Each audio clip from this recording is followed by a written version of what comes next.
Hello दोस्तों, RRB NTPC reasoning target वही 30 में से 30।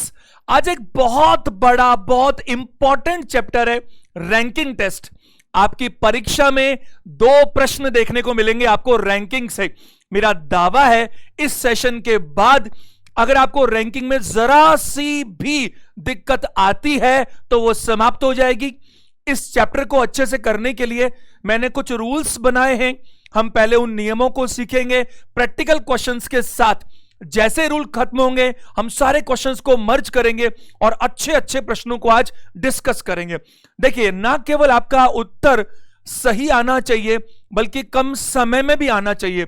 इतने सेशंस हो चुके हैं, ये 32वां सेशन है। आप समझ सकते हैं हम लोग कॉन्सेप्ट पर ज्यादा ध्यान दे रहे हैं, ट्रिक्स तो अपने आप निकल कर आ जाती हैं। चैनल आपने सब्सक्राइब कर लिया होगा। अगर बाई चांस कुछ लोग नए हैं तो आप तुरंत चैनल को सब्सक्राइब करें। यह मेरा भरोसा है आपकी सफलता में हमारा चैनल बहुत बड़ा योगदान देगा ही देगा। जरा देखिए, हम शुरू करते हैं रैंकिंग टेस्ट। रैंकिंग का मतलब आप समझ पा रहे हैं ना, लोगों में तुलना हो रही है। अगर लोगों में तुलना हो रही है तो वो तुलना मार्क्स को लेकर हो सकती है, अंकों को लेकर हो सकती है, वो वजन को लेकर हो सकती है, वो लंबाई को लेकर हो सकती है, वो इनकम को लेकर हो सकती है। और इसी का एक पार्ट क्या होता है, दाएं बाएं और ऊपर नीचे बैठाने से संबंधित भी हो सकता है। दाएं में बाएं में 2 लोगों के बीच में कितने लोग बैठे हैं, 2 लोग अगर अदला बदली कर लें तो, और बहुत सारी बातें हम डिस्कस करने वाले हैं इस सेशन में। जरा देखिए नोट नंबर 1, मैंने ऐसे 5 नोट बनाए। जरा ये नोट नंबर 1 पढ़िए मेरे साथ साथ। किसी पंक्ति में, यह नियम मान लीजिए आप, किसी पंक्ति में कुल लोगों की संख्या का पता लगाने के लिए कम से कम एक व्यक्ति का स्थान दोनों तरफ से पता होना ही चाहिए, बाएं अथवा दाएं से, ऊपर अथवा नीचे से, डायरेक्टली या indirectly. For getting the total number of persons in a row और a column we must know rank of at least 1 person from both the sides. यानी कि आपको अगर किसी पंक्ति में, देखिए 2 तरह के मामले होते हैं। देखो मैंने क्या किया, क्लास का कम से कम 15-20 मिनट बचाने के लिए इसको पहले ही नोट कर लिया, वरना मैं लिखूंगा इतना सारा तो टाइम बहुत ज्यादा लगता है कि नहीं? और ये आपको थोड़ा अच्छा भी लगता है दिखने में। अगर मैं आपसे बात करूं, 2 तरह की पंक्ति हमें देखने को मिलती है। एक हम बोलते हैं वर्टिकल यानी कि कॉलम की तरह, एक हमें मिलती है क्या बताओ, रो की तरह यानी कि हॉरिजॉन्टल। और पंक्तियां तो अक्सर हॉरिजॉन्टल होती हैं लेकिन रैंक हमेशा वर्टिकल ज्यादा मिलती हैं।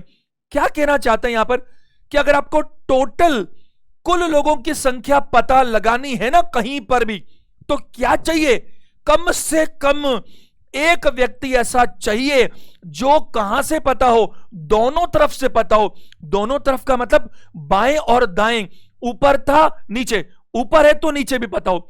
अब ये मैंने बहुत अच्छा शब्द लिखा, डायरेक्टली या इनडायरेक्टली। अच्छे प्रश्न कैसे होते हैं मैं आपको अभी दिखाऊंगा।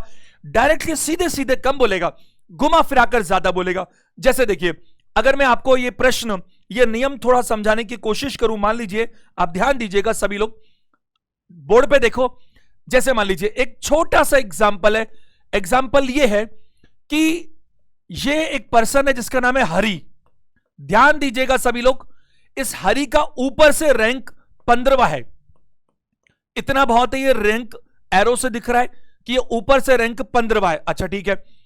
और अगर मैं कहूं कि ये एक पर्सन है गोपाल, है कि नहीं, और इस गोपाल का रैंक नीचे से 10वां है, तो हरि का रैंक ऊपर से 15वां है और गोपाल का रैंक नीचे से 10वां है। तो आपसे पूछा गया कि जरा बताओ तो यहां पर टोटल मिलाकर कितने बच्चे हैं। अब हरि ऊपर से 15वां है, गोपाल नीचे से 10वां है, तो मैं कहूंगा यह संभव ही नहीं है कि हम पता लगा पाए। या फिर इसको मैं इस तरह से कहता, कैसे कहता कि भाई सेम नाम रख लेते अपन, ये रहा हरि, वो लेफ्ट से 15वां है। देखो, अगर आप इसको अच्छे से सीखना चाहते हो ना, सेशन को पूरा अटेंड करो बहुत अच्छे से। मैं आपको एक एक चीज बारीकी से बताऊंगा, एक एक शब्द कहां गलती होती है, लिखा क्या होता है, समझते क्या है, कैसे बनाना चाहिए, कैसे प्रश्न देखने चाहिए, क्या हो सकता है। मेरे अनुभव का आपको पूरा पूरा फायदा जरूर मिलेगा। देखो, हरि बाएं से यानी कि लेफ्ट से 15वां है, गोपाल दाएं से यानी राइट से 10वां है। इस बात से मैं टोटल कितने लोग हैं इस रो के अंदर ये मैं नहीं पता लगा सकता। क्यों नहीं पता लगा सकता? क्योंकि अगर मुझे टोटल लोगों का पता लगाना है तो मैंने क्या कहा कि कम से कम एक व्यक्ति ऐसा होना ही चाहिए, एटलीस्ट 1 पर्सन, जिसका रैंक मुझे क्या मालूम होता हो, from both the sides, directly या इनडायरेक्टली मुझे पता होना चाहिए।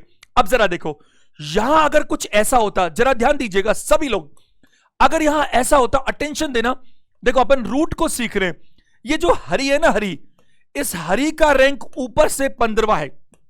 ऊपर से कौन सा है? 15वां है। और इसी हरी का रैंक नीचे से सपोज 10वां है। तो जब हरी को नीचे से काउंट किया जाता है, जब हरी को नीचे से काउंट किया जाता है तो हरी अपना रैंक कौन सा दिखाता है बताइए? 10वां। बोले साहब मैं नीचे से 10वां हूं। और जब हरी को ऊपर से काउंट किया जाता है तो हरी अपना रैंक कौन सा दिखाता है? 15वां दिखाता है। तो मुझे एक ऐसा व्यक्ति मिल गया, हो सकता है आप में से ज्यादातर लोग इस बात को ऑलरेडी जानते हो, लेकिन मेरे जो नियम है वो बहुत सारे हैं और शुरुआत हम आसान से ही तो करेंगे, तो जरा यहीं से शुरू होगा। अब देखो टोटल लोग कितने हैं, तो टोटल लोगों का अगर हम फॉर्मूला बनाएं तो कुछ लोग इसको जानते भी हैं कि हम क्या करते हैं, 15 में 10 जोड़ देते हैं और उसमें से 1 घटा देते हैं।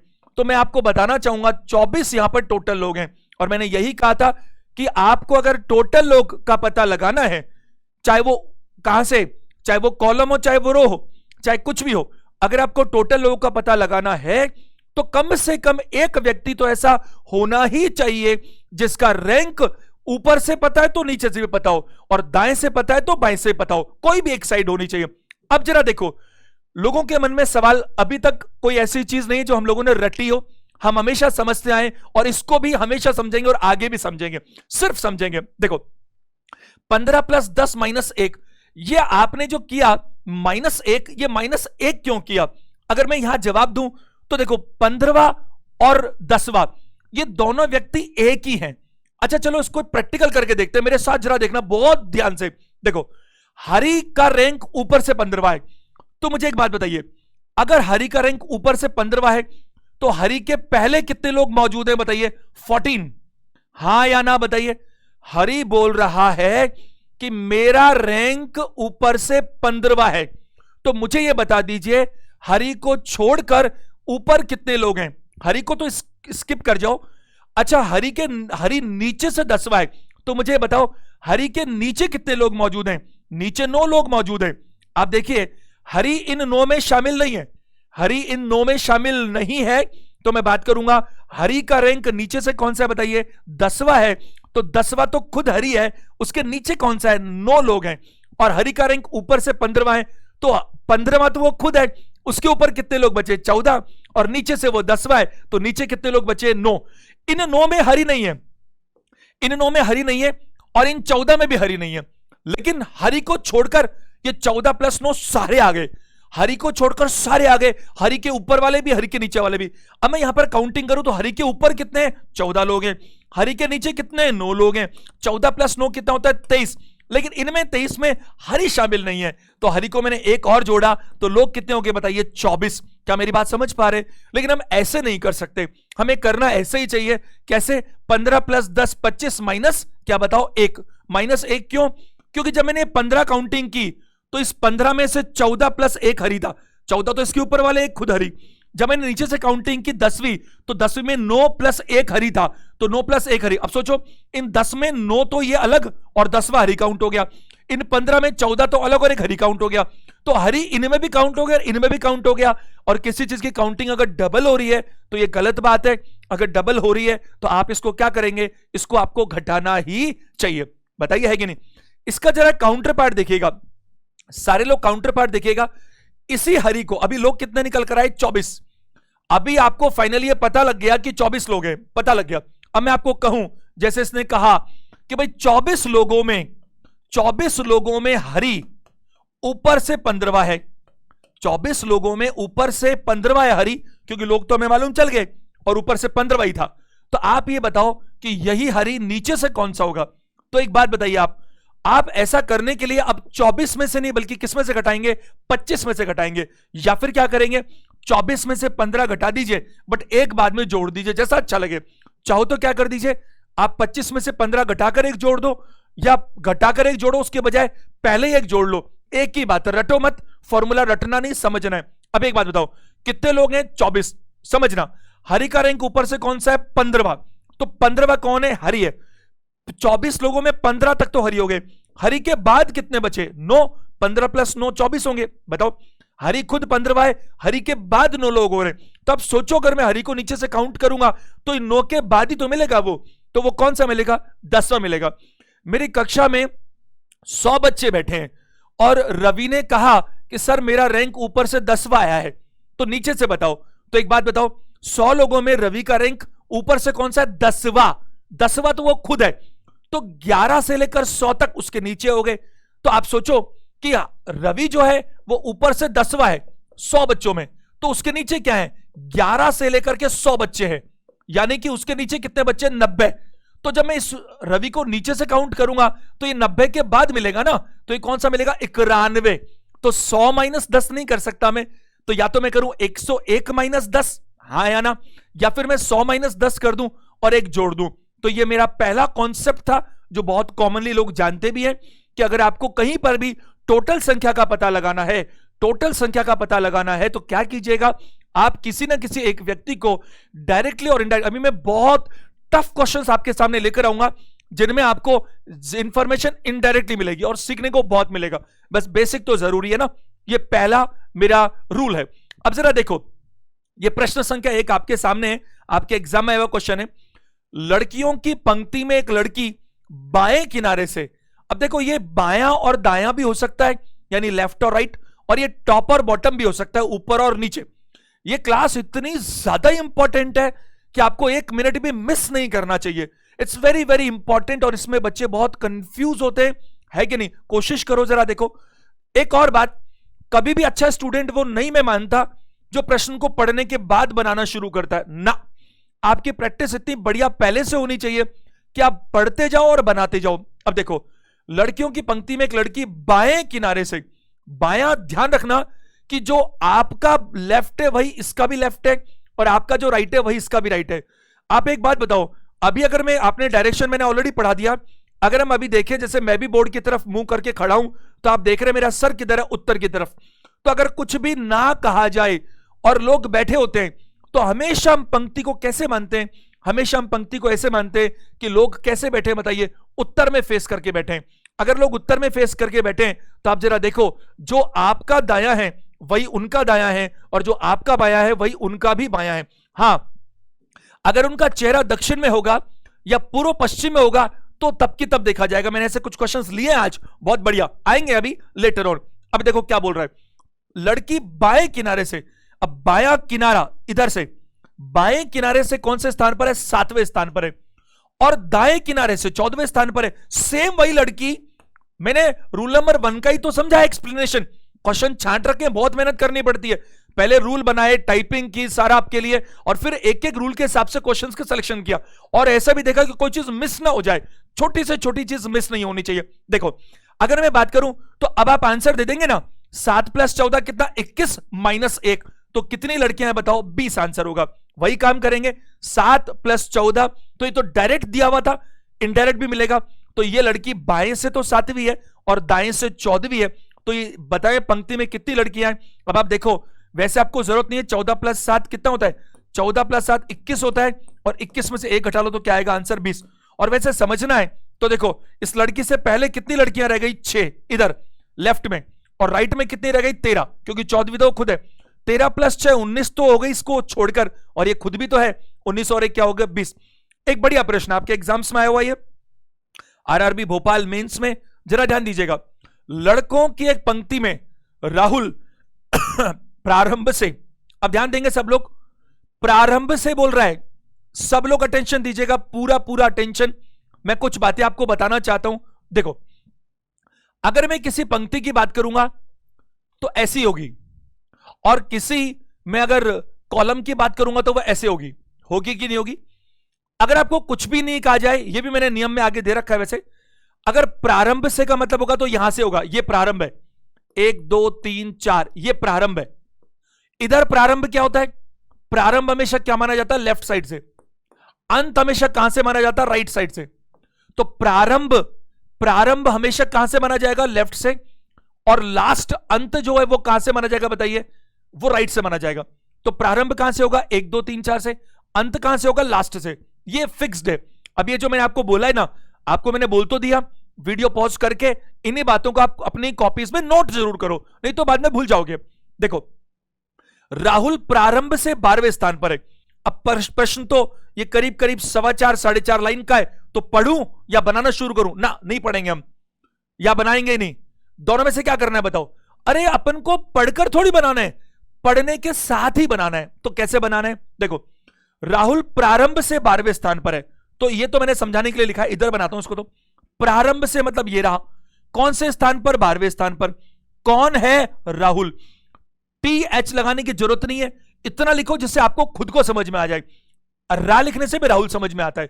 एक पंक्ति में राहुल प्रारंभ से 12वें स्थान पर है, तथा मनोज अंतिम से 8वें स्थान पर बैठा है।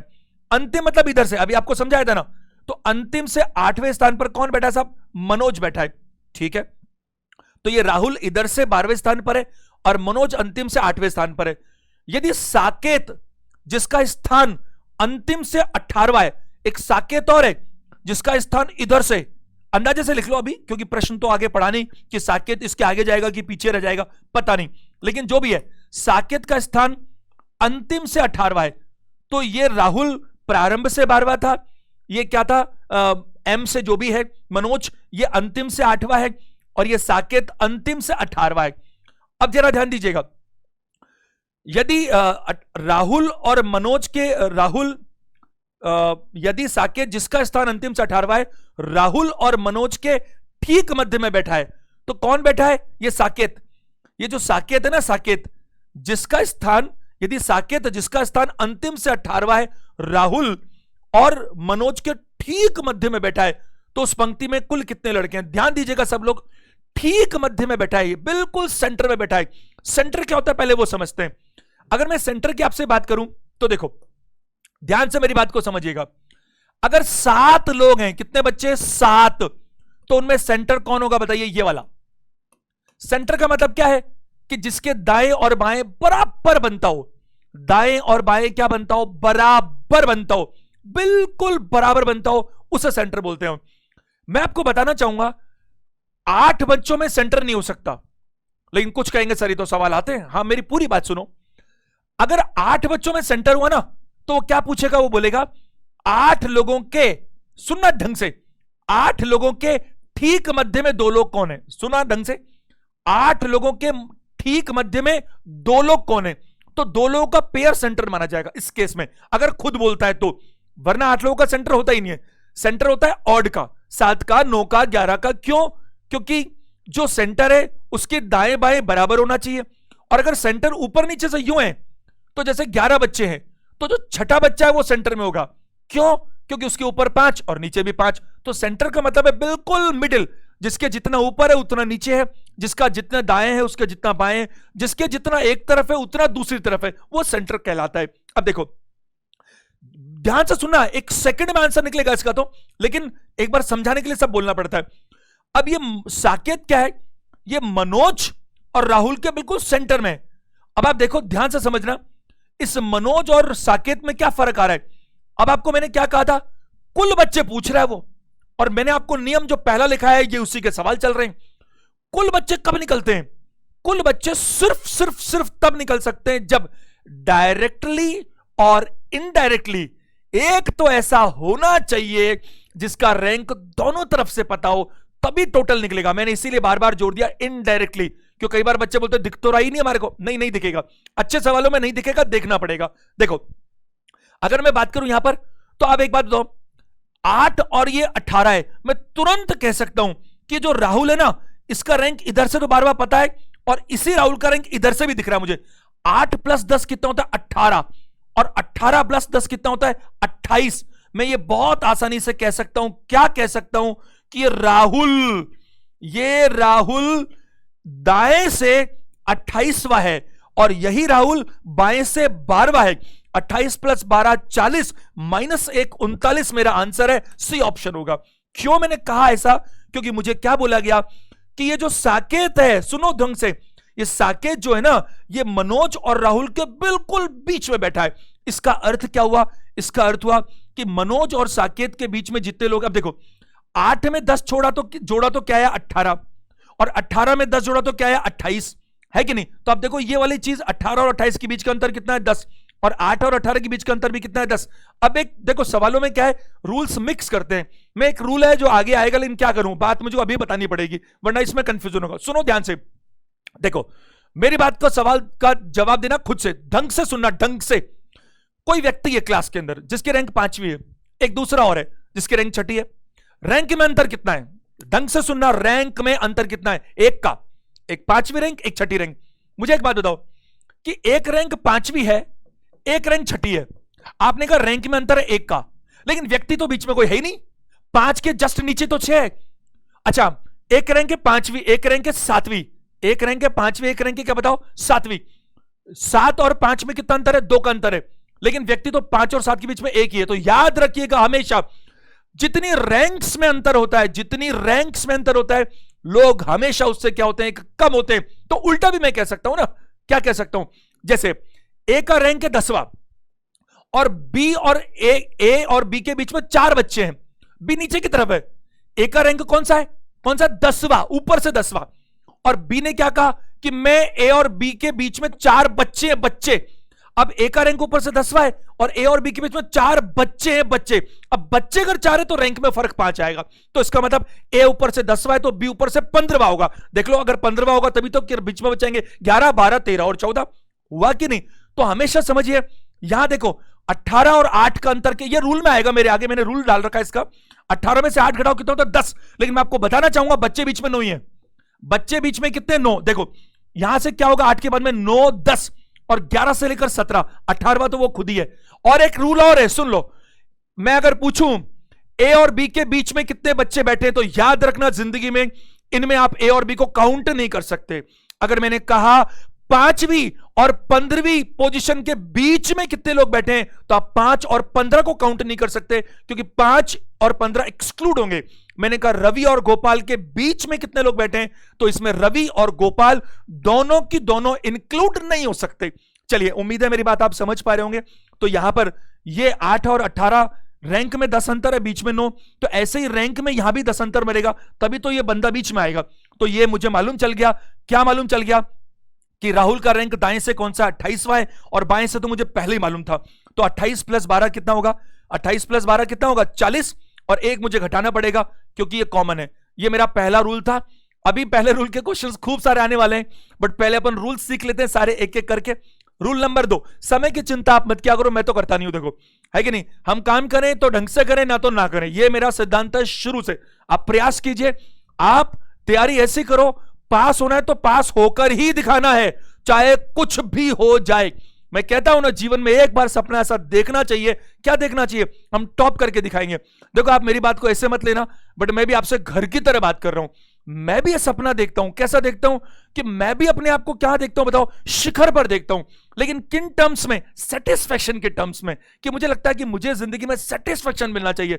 हर बच्चा ऐसा होना चाहिए कि देखो, मैं आपको ऐसी बात बोल रहा हूं, लेकिन सच तो सच ही है।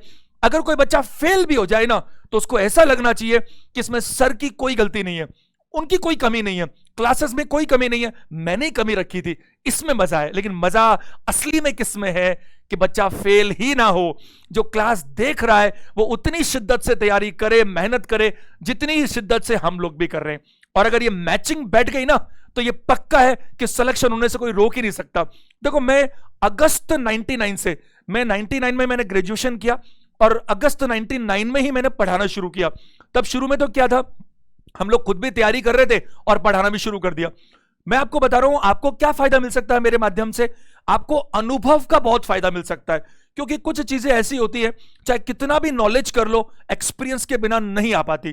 तो आपको कई साल में आएगी, मैं आपको तुरंत दे रहा हूं, आपको फायदा मिलना चाहिए। अब देखो जरा क्या है, किसी व्यक्ति का स्थान दिए गए स्थान के विपरीत दिशा से पता लगाने के लिए हमेशा टोटल +1 में से घटाना चाहिए। ये तो हमने पहले पढ़ लिया।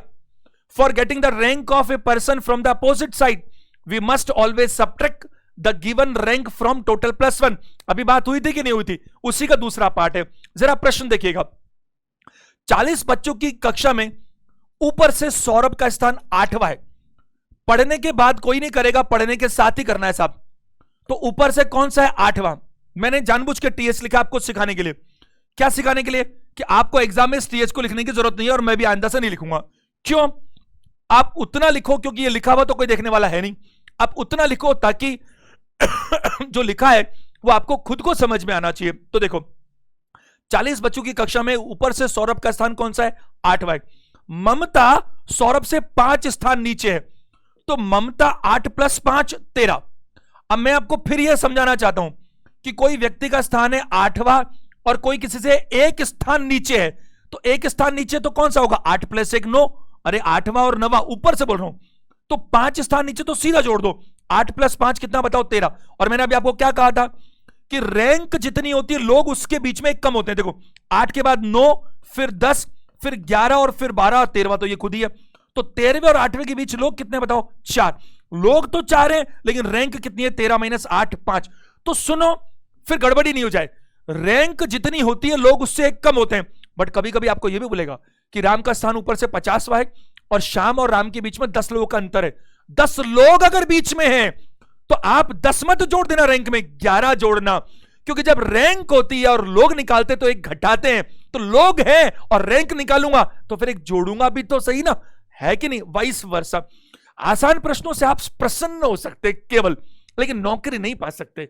नौकरी पाने के लिए तो आपको वही प्रश्न चाहिए जो एग्जाम में आएंगे, चाहे वो आपको अच्छा लगे या ना लगे, तो आपको कोशिश करनी है। देखो अब यहां सवाल क्या है?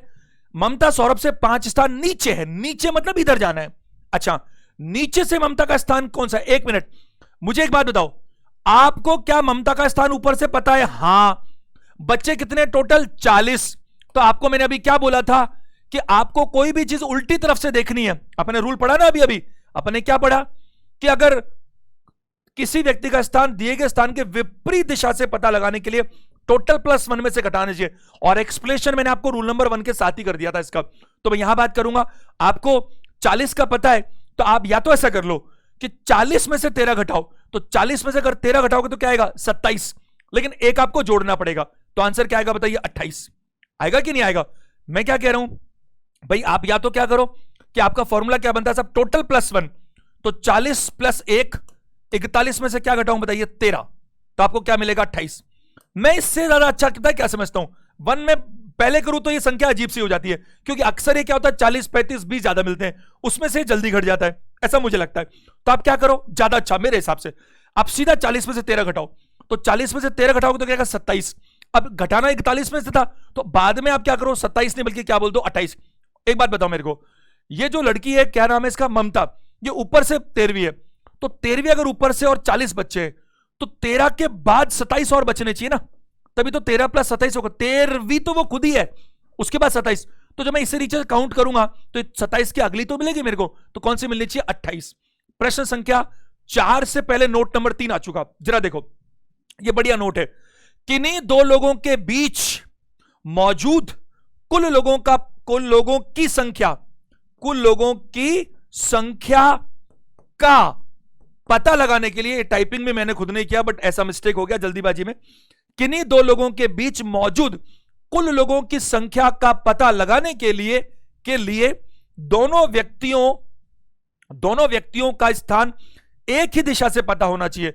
दोनों व्यक्तियों का स्थान एक ही दिशा से पता होना चाहिए, दाएं अथवा बाएं से, ऊपर अथवा नीचे से। For getting the total number of persons between two persons, we must know the ranks of both the persons from the one direction only. क्या कहना चाहता है ये नियम? ये शानदार नियम है, जरा देखिएगा। ये क्या है? ये एक पर्सन है A, जिसका ऊपर से रैंक है 10वां। ये कौन सा पर्सन है? B, इसका रैंक है नीचे से 20वां। तो सबसे पहले भी मैंने आपसे यही पूछा था, लेकिन उस वक्त मेरा सवाल यह था कि टोटल लोग कितने ये बताओ, तो आपने कहा नहीं पता लगेगा साहब टोटल लोग कितने। तो टोटल लोग कैसे पता लगेंगे? टोटल लोग ऐसे पता लगेंगे कि मैंने कहा डायरेक्टली और इनडायरेक्टली एक व्यक्ति ऐसा मिलना चाहिए जिसका रैंक ऊपर से भी पता है और नीचे से भी पता है। इसी तरह से मैं बात करूं, अब मेरा नया सवाल है। अब मैं चाहता हूं दो लोगों के बीच में, देखो क्या लिखा हुआ है, दो लोगों के बीच मौजूद कुल लोगों की पता लगाने के लिए क्या करें? दोनों व्यक्तियों का स्थान एक ही दिशा से होना चाहिए, डायरेक्टली इनडायरेक्टली नहीं तो नहीं होगा। अब ये टोटल कितने लोग हैं ये तो पता नहीं मेरे को, लेकिन ये पता है कि भाई ये ए ऊपर से 10वां और बी नीचे से 20वां है। तो मेरे से ये पूछा गया कि इन दोनों के बीच में कितने लोग हैं, या मैं इसको ऐसा कह सकता हूं, ए इधर से 10वां है, बी इधर से 20वां है, इसमें तो कोई फर्क ही नहीं है, ये रो और ये कॉलम है, ये हॉरिजॉन्टल है वर्टिकल है, एक ही बात है, कोई फर्क नहीं पड़ता। अब इनके बीच में कितने लोग हैं ये तो यही जाने, पता नहीं। तो कैसे पता लगेगा? सिर्फ एकमात्र तरीका ये है कि डायरेक्टली और इनडायरेक्टली दो लोगों के बीच अगर लोगों का पता लगाना है तो दोनों का रैंक एक ही दिशा से पता होना चाहिए, नहीं तो नई बात बनेगी। कैसे?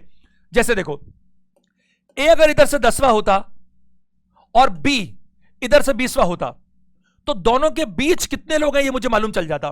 कैसे पता लगता? 20 माइनस 10 करता मैं और फिर एक और घटाता तो कितना आता बताइए? 9। आंसर आ चुका। अगर दो लोगों के बीच में कितने लोग इसका पता लगाना है तो दोनों व्यक्तियों का रैंक एक ही दिशा से पता होना चाहिए। अब 20 में से 10 घटाया, वहां तक तो समझ में आया। एक क्यों घटाया? जब हम किसी व्यक्ति का रैंक ऊपर और नीचे दोनों से पता लगाते हैं, भाई ऊपर से 10वां नीचे से 20वां, एक ही व्यक्ति, तो लोग 29 होते हैं। 10 प्लस 20 माइनस 1, तो वहां तो एक इसलिए घटाते हैं, क्योंकि एक व्यक्ति की काउंटिंग दो बार कर ली। यहां एक क्यों घटाया वो समझने की बात है। आप एक बात बताओ, मैंने आपको अभी 5 मिनट पहले कहा था कि अगर ए और बी के बीच में जो लोग हैं वो कितने, वो पूछे जाए। कहा था ना कि अगर दो लोगों के बीच में कितने लोग हैं ये पूछा जाए तो वो जो बीच में लोग होते हैं ना, उनमें कभी भी वो दो लोग शामिल होते ही नहीं है जिन दो के बीच में पूछा जा रहा है। तो यहां पर आपने जब 20 में से 10 घटाया तो 20 में से 10 घटाया तो ए तो घट गया क्योंकि ए 10वां था और बी 20वां था। तो 20 माइनस 10 किया तो ए तो हट गया, लेकिन इस 20 में बी शामिल है कि नहीं बताइए? इसीलिए हमने एक और घटाया। तो असल में देखो, ए के अगला कौन सा होगा? ए के अगला होगा 11वां और बी के पहले कौन सा होगा? 19वां। तो इनके बीच में लोग कितने? 11 से 19 तक है। तो 11 से 19 तक 9 ही होते हैं। इसीलिए हमेशा आपको क्या करना है, या फिर ऐसा होता, ये ए इधर से 10वां है और बी इधर से 50वां है, तो बीच में कितने लोग होते साहब? 50 माइनस 10 माइनस 1, तो कितना होता है ये? 39। कितना होता? 39। क्यों? क्योंकि इनके बाद में 11वां है और इससे जस्ट पहले कौन सा बताइए? 49 थे। क्योंकि 50 माइनस 10 में ये 10 तो घट गया, लेकिन 50 में ये बी भी तो शामिल है। जबकि अगर मैं कहूं कि ए और बी के बीच में कितने लोग हैं तो इसके अंदर ए और बी दोनों शामिल नहीं होने चाहिए। चलिए प्रश्न पे आते हम। चौथा प्रश्न, दक्षिण की ओर मुंह करके खड़े 25 बच्चों की एक पंक्ति में सारे लोग ध्यान दीजिएगा बहुत ज्यादा। अगर हम बात करें दक्षिण की ओर अगर उसने मुंह कर रखा है तो आपको कुछ नहीं करना, आपको दक्षिण में फेस करना ही नहीं है। आपको हमेशा फेस कहां रखना है? नॉर्थ में ही रखना है। लेकिन फिर क्या करें? आप याद करो ना, आपको डायरेक्शन सिखा रखा मैंने पहले से। अगर हम डायरेक्शन में सीख चुके तो क्या सीख चुके बताओ? मैंने आपको कहा था डायरेक्शन में कि जब नॉर्थ में हम फेस करते हैं तो हमारा चेहरा ऊपर होता है, दायां बायां वैसा ही है जैसे होता है, और दक्षिण में होते हैं तो कुछ नहीं करते हम, सिवाय इस बात के कि जिसका दायां है उसको बाएं कर लेते हैं, बाएं को दायां, और कुछ नहीं करते। देखो, दक्षिण की ओर मुंह करके खड़े 25 बच्चों की पंक्ति में आर दाएं सिरे से 16वां है, आर दाएं से 16वां है, ये लो दाएं से 16वां आर बना दिया। आपने कहा सर ये तो बाएं से 16वां बनाया आपने। अरे भाई उसका चेहरा दक्षिण में है, मेरा चेहरा नॉर्थ में, ये तो देखो आप कम से कम। तो मुझे कुछ नहीं करना, आर क्या है? दाएं सिरे से 16वां। तो जो चेहरा दक्षिण में किया हुआ है सोचो, उसका दाएं से सिरे 16वां इधर ही तो होगा, फेस नीचे होगा। तो अब मैं बार बार फेस नीचे करके देखूं क्या? ये संभव नहीं है। तो मैं क्या करूंगा? आर दाएं सिरे से 16वां है तो मुझे क्या कर, दाएं से, दक्षिण में चेहरा है तो उसका दायां वही होगा जो मेरा बायां है। तो उसने कहा आर दाएं से 16वां है, मैंने कहा बाएं से 16वां, तो बाएं से 16वां दक्षिण वाले का दाएं से 16वां हो गया। और बी बाएं से 18वां है। अब बाएं से 18वां, ये रहा बायां और ये बाएं से 18वां, ये लो हो गया कि नहीं हो गया? अब आर और बी के बीच में कितने बच्चे हैं? अब एक बात बताओ, टोटल बच्चे हैं कितने? 25। मैंने अभी आपको नियम क्या बताया? मैंने नियम बताया कोई भी दो लोग हों जिनके बीच में कितने लोग हैं, इसका अगर आपको पता लगाना है तो दोनों व्यक्तियों का रैंक एक ही दिशा से पता होना चाहिए, डायरेक्टली और इनडायरेक्टली नहीं तो पता नहीं लग सकता, कुछ ही कर लो। अब एक बात बताओ मेरे को, समझो बात को, ये पोजीशन जो मैंने बनाई है वो गलत है। क्यों गलत है? क्योंकि 16 + 18 तो 34 होते हैं, 34 तो अभी हो गए ये, जबकि बच्चे तो 25 ही हैं। इसका अर्थ ये हुआ कि ये प्रेजेंटेशन ऐसा नहीं हो सकता। लेकिन मैंने जब बनाया तब इस बात का ध्यान ही नहीं दिया कि बच्चे 25 हैं। कोई बात नहीं, देखो प्रेजेंटेशन कैसे हो सकता है, बोर्ड पे ध्यान दीजिएगा सब लोग। इधर से आर कौन सा है भाई? 16वां। तो ये पक्की बात है कि बी इधर से 18वां कुछ इस तरह से होगा। क्यों? क्योंकि अगर बी इधर है और आर इधर है तो 16 और 18 34 तो यही हो गए, और बीच में अगर कोई नहीं भी है तो भी 34 हो गए, तो ये गलत हो जाएगा। तो प्रेजेंटेशन ऐसा बनना चाहिए, आर इधर से और बी इधर से 18वां। अच्छा चलो, क्या इन दोनों के बीच में बच्चे निकाल सकते हैं? हां, अगर आपको सुनो टोटल लोग पता लगाने हैं तो सिर्फ क्या करना पड़ेगा, डायरेक्टली इनडायरेक्टली दिमाग लगाओ, कोई एक ऐसा मिल जाए जिसका रैंक दोनों तरफ से मिल जाए, बात खत्म। किसी की रैंक उल्टी तरफ से निकालनी है तो क्या करना पड़ेगा, टोटल पता लग जाए, टोटल प्लस एक करके घटा दो।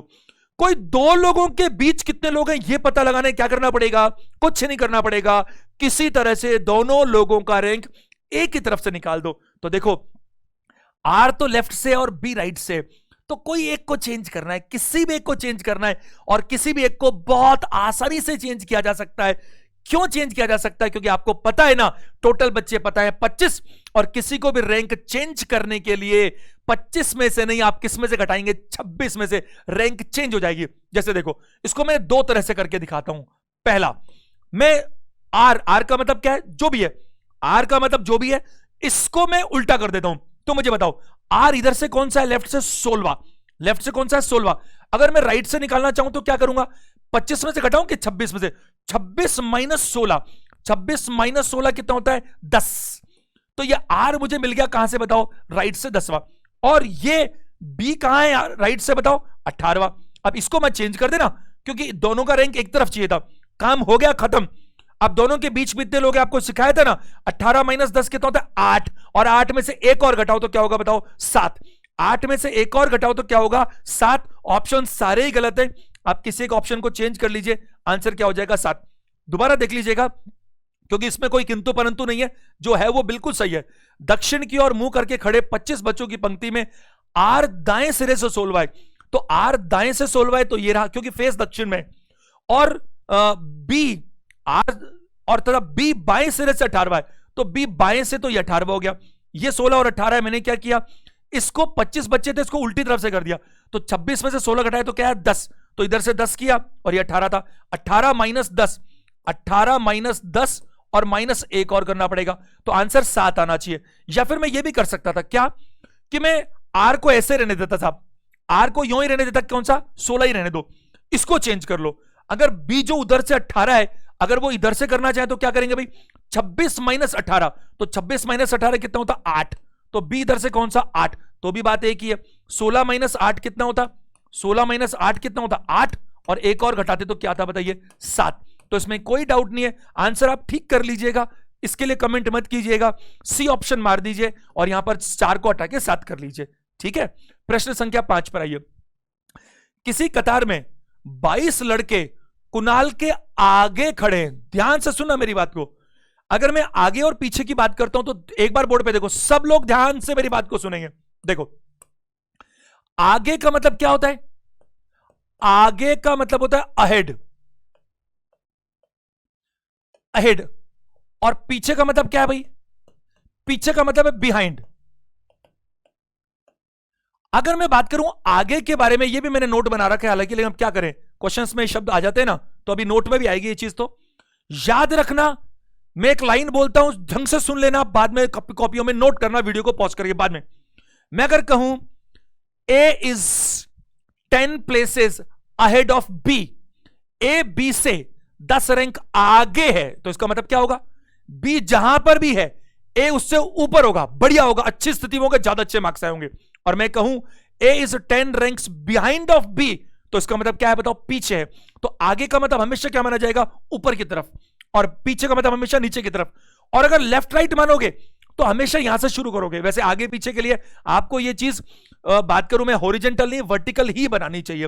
अब देखो, किसी कतार में 22 लड़के कुणाल के आगे खड़े हैं। एक मिनट, देखो अगर मैं बात करूं यहां पर, तो कुणाल के आगे मतलब कुणाल से पहले, आगे का मतलब क्या होगा, पहले भी बोल सकते हो, आगे कह दो, पहले कह दो, बिफोर कह दो, एक ही बात है। नोट कर लीजिएगा, मैंने वैसे नोट भी बना रखा है। अहेड का मतलब भी आगे होता है और बिफोर का मतलब भी आगे होता है कि नहीं? तो मैं बात करूं आपको पहले खड़े हैं इसके, अगर मैं बात करूं कितने लड़के, 22 लड़के कुणाल से आगे खड़े हैं। तो आप एक बात बताओ मेरे को, क्या आप इस बात से सहमत हैं कि कुणाल का रैंक ऊपर से 23वां है? बताओ क्यों? क्योंकि 22 लड़के, एग्जाम में आया क्वेश्चन आपके, 22 लड़के कुणाल के आगे खड़े हैं, कुणाल से पहले खड़े हैं, तो 22 और अगला कुणाल है, तो कुणाल ऊपर से 23वां हो गया। 12 लड़के उसी कतार में रोहित के पीछे खड़े हैं। रोहित के पीछे खड़े मतलब देखो, आगे का मतलब क्या है? ऊपर की तरफ। तो अगर कुणाल यहां पर है तो 22 लोग ऊपर की तरफ थे, जबकि अगर मैं यहां बात करूं पीछे की तरफ, तो रोहित जहां पर भी है, तो रोहित के पीछे मतलब नीचे की तरफ कितने बच्चे बड़े खड़े? 12। तो ढंग से समझेंगे, आगे की मतलब बेटर है, अच्छे पोजीशन में, और पीछे की तरफ मतलब नीचे है, बुरी पोजीशन में, नीचे की तरफ है। तो एक बात बताओ मेरे को, तो इससे मुझे क्या मालूम चलता है कि रोहित का रैंक नीचे से 13वां है। बताओ, 12 लड़के उसी कतार में रोहित के क्या बताओ पीछे खड़े, पीछे मतलब नीचे खड़े, तो मैं कह सकता हूं कि रोहित का रैंक नीचे से कौन सा बताओ? 13वां है। अब आगे जो देगा वो दे देगा, पर एक बार तो हम पढ़ते जाते हैं जो दिया है, फिर आगे देखेंगे। यदि लड़कों की कुल संख्या 30 है, तब कुणाल और रोहित के बीच खड़े लड़कों की संख्या कितनी है? अब आपको मैंने क्या समझाया कि कोई भी दो लोगों के बीच में कितने लोग हैं इसका पता लगाने के लिए डायरेक्टली और इनडायरेक्टली कई तरीके से कर सकते हैं इसको, जैसे क्लिक कर जाए, नंबर ऑफ मेथड्स, लेकिन बेस रूट जो है ना वो वही रहेगा। रूट क्या रहेगा कि दो लोगों के बीच लोगों की पता लगानी है संख्या, तो दोनों का रैंक डायरेक्टली और इनडायरेक्टली एक ही दिशा से पता होना चाहिए। अब देखो, आप कुणाल को चेंज करो या रोहित को चेंज करो, दोनों में से एक को चेंज करना पड़ेगा, और इसको चेंज करना बहुत आसान है।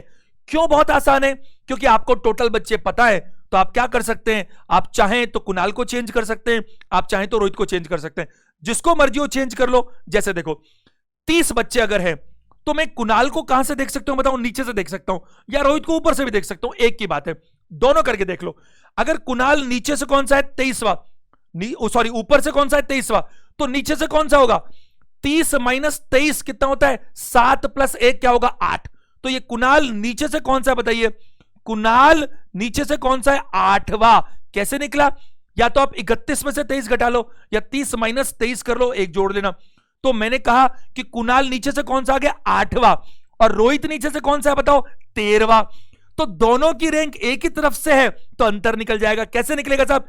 13 माइनस 8, 13 माइनस 8 कितना होता है? 5, और एक और घटाना पड़ेगा, क्योंकि मैंने आपको कहा था ना कि 13 और 8 में से हम घटाते हैं, तो 13 माइनस 8 में से कुणाल तो घट गया 8वां, बट ये आर नहीं घटा, और 8 और 13 के बीच क्या होगा? 9, 10, 11, 12, 4 लोग केवल, तो बीच के रैंक कितने? 4। चाहते तो आप क्या कर सकते थे, आप कुणाल की जगह इसको आर को भी चेंज, रोहित को चेंज कर सकते थे। कैसे करते? कुणाल को मत डिस्टर्ब करो, दोनों को मत चेंज कर लेना, वरना गड़बड़ हो जाएगी, है ना? तो अपन इसको क्या करें, 13 को इधर से करो, तो 30 माइनस 13 कितना होता है? 17, और एक और जोड़ना पड़ेगा 18। तो रोहित ऊपर से कौन सा निकल सकता है? 18। अब दोनों रैंक ऊपर ऊपर से आ रहे हैं, तो 23 माइनस 18 कितना है? 5, और 5 माइनस 1 कितना होगा? 4। बात एक ही है, मैंने आपको जो रूल दिए हैं वो इतने शानदार रूल्स है, इनसे बाहर रैंकिंग जा ही नहीं सकता। अभी मैं आपको छोटे छोटे कई सारे और रूल्स देने वाला हूं। जरा देखिए, अगले प्रश्न पे चलते हैं। प्रश्न संख्या 6। 40 लड़के पंक्ति में उत्तर की ओर मुंह करके खड़े, अगर कुछ भी ना कहे तो आप हमेशा यही मानना कि उत्तर में ही खड़े होते हैं, अगर दक्षिण में पूर्व पश्चिम में होगा तो बोल देगा। अब आगे क्या? आर बाएं से 12वां, बायां मतलब ये रहा, आपको कुछ नहीं करना, जैसे आपका बायां है वो उसका बायां है, और कुछ नहीं किया तो उत्तर ही मानते हैं। तो आर बाएं से कौन सा है? 12वां, और टी दाएं से कौन सा है बताइए? 18वां। आर और टी के बीच में कितने लड़के हैं? टोटल लड़के 40 हैं, ये 12 चले गए, ये 18 चले गए, 18 प्लस 12 30 चले गए, बीच में कितने बचे? 10। आंसर होगा 10। अब जरूरी नहीं है, कुछ बच्चे बोलेंगे सर आर और टी के बीच में लड़के कितने? आपने तो अभी कहा था कि दो लोगों के बीच में अगर निकालते हैं तो उसके लिए दोनों का रैंक एक ही दिशा से पता होना चाहिए। अरे भाई, मैंने ये भी तो कहा था डायरेक्टली और इनडायरेक्टली, डायरेक्टली और इनडायरेक्टली, ये भी तो कहा था। तो यहां पर जरा देखो, ये इनडायरेक्टली वही तो बता रहा है। क्यों? क्योंकि बच्चे टोटल पता है मेरे को, तो मैं आर को उधर से निकाल सकता हूं और टी को भी इधर से निकाल सकता हूं, दोनों का रैंक एक तरफ कर सकता हूं, और नहीं कर सकता तो उत्तर भी नहीं निकाल सकता। लेकिन कॉमन सेंस लगाइए, हर जगह पर हम हर काम करें जरूरी नहीं है, आपको आंसर आना चाहिए कॉन्सेप्ट के साथ। तो टी इधर से 18वां, आर इधर से 12वां, तो मैं ये बात करूंगा टी और आर के बीच में कितने लोग मौजूद हैं बताइए। 18 + 12 30 चले गए, बचे 10, तो आंसर होगा 10। नोट नंबर 4, चौथा नोट, बढ़िया नोट, देखो जरा क्या लिखा है। ए बी से 5 स्थान, वही मैंने अभी जो बोला था आपको, ए बी से 5 स्थान दाएं हैं, ए बी से 5 स्थान बाएं हैं, ए बी से 5 स्थान आगे है, ए बी से 5 स्थान पीछे है, ए बी के 5 स्थान बाद में है, ए बी के 5 स्थान पहले है। इसका क्या अर्थ होता है कि ए और बी के बीच में कितने लोग मौजूद हैं? 4। यही तो मैंने बोला था अभी आपको कि पोजीशन में अगर फर्क 5 होगा तो लोग 4 होंगे, पोजीशन में फर्क अगर 20 होगा तो लोग कितने होंगे? 19 होंगे। A is 5 ranks left right ahead behind after before of B. अगर ए और बी में कितनी रैंक का फर्क है? 5, तो लोगों का कितना फर्क होगा? 4। ये ए था जिसका रैंक ऊपर से 10वां है, ये बी था जिसका रैंक ऊपर से 15वां है, तो रैंक कितना है फर्क? 5 का। ए उससे क्या है बताओ? पहले है, और बी उससे क्या है बताओ? बाद में है। तो दोनों में बीच में लोग रैंक में भले ही 5 का फर्क हुआ, लेकिन लोग क्या होंगे? 11 12 13 और 14, 4 लोग होंगे। तो आंसर दीजिएगा इस तरह से प्रश्नों के अंदर। जरा देखो प्रश्न संख्या 7, लड़कों की पंक्ति में अक्षय बाईं ओर से 16वां है। अब आप ये मत ढूंढने लग जाना कि भाई लोग कितने हैं, पहले वो देख लें, ऐसा कुछ ना, हम तो ऐसा नहीं कर सकते। हम सिर्फ एक ही काम करेंगे, पढ़ते जाएंगे और बनाते जाएंगे, अपने आप हो जाएगा। देखो प्रैक्टिस की बात है थोड़ी सी। लड़कों की पंक्ति में अक्षर बाईं ओर से 16वां है और विजय दाईं ओर से 18वां है। अब एक बात बताओ मेरे को, मुझे ये पता नहीं है कि विजय इधर भी हो सकता है, जैसे अपने क्वेश्चन में था भी पहले, लेकिन हमने तो बना दिया। आगे क्या है? अक्षय बाईं ओर से 16वां है और विजय दाईं ओर से 18वां है। एक अविनाश और आ गया। अच्छा ये अक्षय एक ही नाम से, तो एक के कर दो अक्षय, वरना अविनाश अक्षय लड़ेंगे दोनों। अविनाश अक्षय से दाईं ओर 11वां है, अक्षय से दाईं ओर 11वां, तो 16 और 11 कितना होता है? 27। कौन है? अविनाश। आपको कहा ना, रैंक अगर कोई बोले कि मेरी रैंक 10वीं है, उसकी रैंक 1 आगे है, तो 11वीं कर दो। 1 आगे तो 1 जोड़ो। वो कहे मेरी 10 रैंक ज्यादा है, तो मेरी 10वीं तो उसकी 20वीं होगी। रैंक तो पूरी जोड़ दो। लेकिन अगर कल को लोग बीच में हो कि मेरी रैंक 10वीं है और मेरे और दूसरे के बीच में 4 लोग हैं, तो उसकी रैंक फिर 15वीं होगी। ध्यान रखना अच्छे से। तो उसने क्या कहा कि विजय दाईं ओर से, अविनाश अक्षय से दाईं ओर 11वां है। आप सोचो अगर अविनाश अक्षय से दाईं ओर पहला होता तो पहला होता तो आप 1 ही तो जोड़ते, 17 होता। तो 10वां है, 11वां है, तो आप 11 जोड़ दो। और विजय से, और मतलब किसकी बात हो रही है? कि अविनाश की बात हो रही है। अविनाश अक्षय से दाईं ओर 11वां है और विजय से दाईं ओर तीसरा है। अब सुनो, यही अविनाश 2 लोगों से कंपेयर करवाया जा रहा है। अविनाश अक्षय से दाईं ओर 11वां है और यही अविनाश विजय से दाईं ओर तीसरा है। विजय से दाईं ओर, अब विजय तो यहां पर है, विजय के दाईं ओर तीसरा, मतलब इधर से ये 15वां हो गया। भाई रैंक तो मैंने कहा ना बराबर घटानी है, तो विजय के दाईं ओर 15वां है, तो इसमें और इसमें क्या फर्क आएगा बताओ? 3 का फर्क आएगा। क्यों? क्योंकि विजय से दाईं ओर तीसरा है। तो फिर ये जो अविनाश है, ये अविनाश इधर से कौन सा हो गया बताओ? 15वां हो गया। और यही अविनाश इधर से कौन सा हो गया? 27वां हो गया। और इसने टोटल लोग पूछे, और मुझे यही तो चाहिए था कि टोटल लोग निकालने, तो कोई एक ऐसा चाहिए जिसका रैंक दोनों तरफ से आता हो। 27 + 15 42, लेकिन मेरा आंसर होगा 41, क्योंकि एक मुझे घटाना पड़ेगा। आपको अगर टोटल लोग चाहिए तो डायरेक्टली और इनडायरेक्टली कैसे तैसे, जैसे आपको कोई एक तो ऐसा चाहिए ही चाहिए जिसका रैंक आपको दोनों तरफ से पता होना चाहिए। तो यहां ध्यान दीजिएगा, अक्षय बाईं ओर से 16वां था, विजय दाईं ओर से 18वां था। ये लो, अविनाश अक्षय से दाईं ओर 11वां था, अविनाश अक्षय से दाईं ओर 11वां था, तो 16 + 11 27 कर दिया। लेकिन अभी तक मुझे यह पता नहीं था कि विजय के कहां पर है, आगे लिखा था वो। और विजय से दाईं ओर तीसरा है, विजय ये रहा, इसका दायां वही है जो आपका भी दायां है, तो विजय के दाईं ओर तीसरा था, तो ये 18 है, तो वो 3 कम होगा ना। तो अगर विजय इधर से 18 है तो अविनाश इधर से 15। मैंने इधर से क्यों ट्राई किया? क्योंकि अविनाश इधर तो मुझे पता ही है पहले, और जब तक एक व्यक्ति दोनों तरफ से नहीं दिखेगा तो आंसर नहीं निकलेगा। तो अविनाश इधर से तो 15 मालूम चल गया, लेकिन अविनाश इधर से कौन सा है? अक्षय 16 और इसके 11 आगे, तो ये एक्चुअल में ये गलत है, ये सही है। 27 + 15 कितना होगा? 42, एक कम करो 41। नोट नंबर 5, 2 लोगों का आपस में स्थान की अदला बदली करना। ये बढ़िया प्रश्न बनते हैं आपके एग्जाम्स में, कई बार आए कि 2 लोग अगर अपनी आपस में जगह को बदल दें तो क्या होता है। जरा प्रश्न देखिएगा, 8 एग्जाम में आया हुआ क्वेश्चन है। बस स्टॉप के कतार में ए सामने से 7वीं और बी अंत से 9वीं स्थान पर है। देखो सामने मतलब आगे मानकर चलेंगे हम, और अंत मतलब पीछे मानकर चलेंगे। तो आप दोनों ऐसा कर सकते हैं, क्या कर सकते हैं, चाहे तो इसको आप कतार को टॉप और बॉटम में भी ले सकते हैं, और चाहे तो लेफ्ट राइट ले सकते हैं, कोई फर्क नहीं पड़ेगा। बस आपको ध्यान रखना है कि लेफ्ट ले रहे हो तो उसको पहले मान लो, और राइट मान रहे हो तो उसको अंत में मान लो, एक की बात है, कोई फर्क नहीं पड़ता, जैसे मर्जी हो वैसे कर लो। तो ए सामने से सातवीं इन ए Q at a bus stop, a seventh from the start, है ना।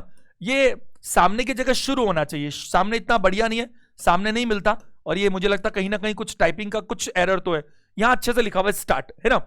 And B is ninth from the end, तो मैं कहूंगा ए स्टार्ट से कौन सा भाई, सातवां है, ए स्टार्ट से सातवां, और बी अंत से कौन सा है बताइए, नवा है, ठीक है। वे दोनों अपनी स्थिति का आदान प्रदान करते हैं, दोनों अदला बदली करते हैं। तो सुनो, ये जो सातवीं सीट है, सीट वो तो वही सातवीं है, और ये 9वीं सीट है, ये भी 9वीं सीट है। अब अदला बदली का मतलब है कि इस ए की जगह पर कौन आकर बैठ गया, बी, और बी की जगह पर कौन आकर बैठ गया, ए। लेकिन जो ए बैठा वो इधर से तो नवा ही है ना, क्योंकि बी इधर से नवा था, और ये बी की सीट पर ही तो बैठा है। तो ए और बी थोड़ी नवे होते हैं, ये सीट होती है नवी तो, और बी जो है वो इधर से सातवां हो गया। तो आदान प्रदान करते हैं, और ए शुरुआत से 11वां हो जाता है, शुरुआत मतलब स्टार्ट से। तो अब ये जो ए है, अब ये अब क्या हो गया, ये इधर से 11वां हो गया, काम खत्म। 11 + 9 20 - 1 19 आंसर है। क्यों होगा भाई, क्योंकि हम देखो कतार में कितने लोग हैं ये पता लगाना है, तो हमारा प्रयास वही है, कैसे तैसे जैसे टोटल, क्या टोटल पता लगाने, तो क्या करूं, कोई एक ऐसा मिलना चाहिए जिसका रैंक दाएं से पता हो और बाएं से पता हो। तो आपको यहां ये सातवां था, ये नवा था, इन्होंने सीट बदल दी, तो ए अब इधर चला गया, बी इधर आ गया। अब ए का अब रैंक लेफ्ट से 11वां है, तो ये 11वां है, वो नवा था ही सीट, तो यही सीट इंपॉर्टेंट है, पर्सन नहीं। ये सीट इधर से 9th और यही सीट इधर से 11th है, तो 11 + 9 20 है, जिसमें कॉमन भी है, तो आंसर 19 दीजिएगा। प्रश्न संख्या 9, क्यू आर से तेज टाइप करता है। अब मेरी बात सुनो ध्यान से, परंतु इतना तेज नहीं जितना कि वी। तो आपको क्या करना है, जब आप रैंक बनाते हो तो कैसे बनाते हो, जिसके मार्क्स ज्यादा आते हैं उसको ऊपर रखते हो, जिसके मार्क्स कम आते हैं उसको नीचे रखते हो, ऐसे तो करते हो। तो आप पढ़ते जाओगे और कैसे करोगे, क्यू आर से तेज टाइप करता है। मैं आपको कभी भी यह सलाह नहीं दूंगा कि आप पहले पूरा प्रश्न पढ़ो और बनाना शुरू करो। ध्यान से सुनना, यह प्रश्न मुझे बहुत अच्छा दिख रहा है, क्योंकि इसमें गलती होलसेल में होती है, सारे लोग ध्यान दीजिएगा। क्यू आसान है लेकिन फिर भी गलती होती है। क्यू आर से तेज टाइप करता है, परंतु इतना तेज नहीं जितना कि वी। क्यू आर से तेज टाइप करता है, परंतु उतना तेज नहीं जितना कि V. Q types faster than R but not as fast as V. मैंने कहा ए क्या करता है पता है, बी से ज्यादा कमाता है, तो ए ऊपर बी नीचे कमाई में। जिनका रैंक ज्यादा दिख रहा है उनको ऊपर रख दो, और जिनके कम दिख रहा है उनको नीचे रख दो। नंबरिंग बाद में डाल देंगे, अपने आप आ जाएगा नंबरिंग।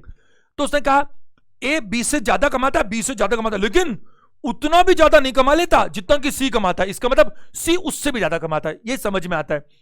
अब आगे क्या लिखा है, टी आर से तेज टाइप करता है। टी किससे, आर से, तो टी आर से तेज टाइप करता है। अब मैं आप में से कुछ लोग मेरे से पूछ सकते हैं कि सर ये जो आपने बाजू में क्यों लिखा कि टी आर से तेज टाइप करता है, तो टी यहां पर भी तो हो सकता है।